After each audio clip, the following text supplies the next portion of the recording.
Madame la Ministre. Black, Ontario. Thank you very much. Light's not on yet. There we go. Thank you, Madam Chair. I will share my time with Senators Dagenet and Senator White, if time permits. Minister, as I've mentioned in the chamber before in recent weeks, many small towns and rural communities that would normally be holding agricultural fairs and exhibitions will be unable to do so this year. My own agricultural society in Fergus, Ontario, with a 183-year history, will not be holding a fair in 2020. The Canadian Association of Fairs and Exhibitions anticipates that the financial strain of missing this year will mean that 1 in 10 agricultural fairs will not be able to reopen at all ever, and 5 in 10 are uncertain about their future. These events are major economic drivers in rural and agricultural communities and contribute $2.9 billion annually to Canada's GDP.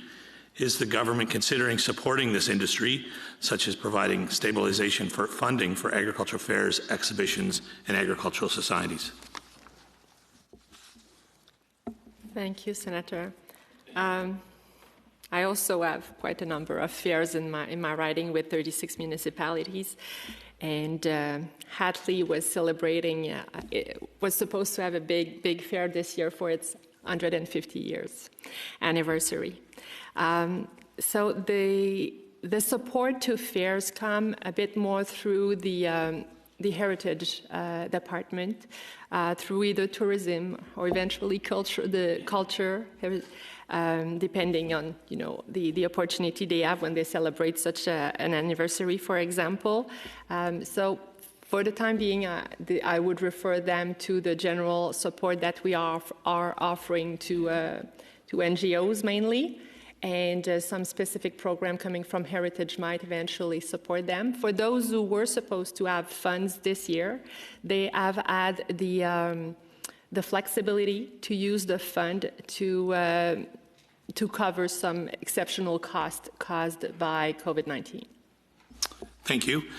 Grain farmers have conducted a survey recently and indicated that 61% are worried about making it through this crisis. 55% say that they will either make no profit or in fact lose money, and 84% believe that they will have a lower profit margin. Is the government going to make changes to the risk management suite of programs to provide a backstop that they're looking for as they today are planting their crops and they're not sure whether they'll have a market to sell? Thank you. The business risk management programs are there, ready to help. I know they would like it to be more generous, but still I strongly encourage farmers to apply.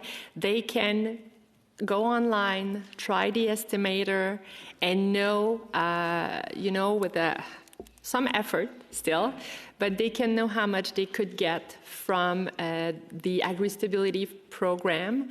They don't need to have their final numbers for 2019. They can put their best estimation and then know how much they could get and make different scenarios as well, and ask for an advance payment, which depending on their province could go up to 75%. So I would say that this is the first step. Obviously, if they have funds in their Agri-Invest, I would encourage them to use these funds. Right now, there is about $2.3 billion available in Agri-Invest across the country. Half of these funds come from the government and have been gathered, for when they have to face a bad year. Thank you. My next question is on behalf of our colleague, Senator Paula Simons. According to the union which represents CFIA meat inspectors, as of this week, 40 federal inspectors had contracted COVID-19, including 21 in Alberta alone.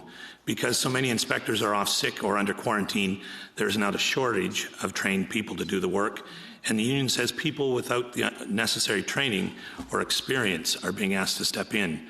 What guarantees can you give us that inspectors have the necessary skills and training and backgrounds to do their job effectively? And what steps are you taking to ensure that all CFIA staff are protected? Thank you. Thank you. I would say 3 weeks ago, maybe a month ago. We kind of lose track of time these days. We have announced an increase in the budget of CFIA by $20 million, and the objective was specifically to give them the capacity to hire more resources. And up till now, they have hired 70 more inspectors, 20 more vétérinaires. I can't say it in English. So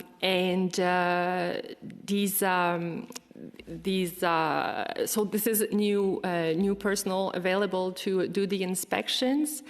We have also entered into agreements with the provinces, with some provinces. It's already done in formal. But we have a very good collaboration, so we can train even provincial inspectors, so we can share resources and be more flexible. And if you wish to ask more details, I can also turn to my the Vice President of CFI if needed.